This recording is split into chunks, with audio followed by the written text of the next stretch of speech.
శివ శివ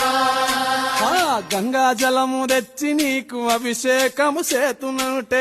జలము తెచ్చి నీకు అభిషేకము చేతునంటే మరి గంగ జలమున సేప కప్పల ఎంగిలంటున్నావు శంభో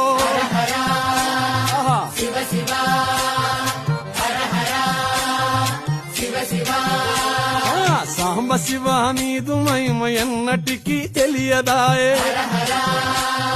శివ శివ ఆవు పాలు తెచ్చి నీకు అర్పితము చేతునంటే పాలు తెచ్చి నీకు అర్పితము చేతునంటే ఆవు పాలన లేక దూడల ఎంగిలంటున్నావు శంభో శివ శివ గట్టిగా హర హర శివ శివ అది సాంబ శివ నీదు మహిమ ఎన్నటికీ తెలియదాయే సాంబ శివ నీదు మహిమ ఎన్నటికీ తెలియదాయే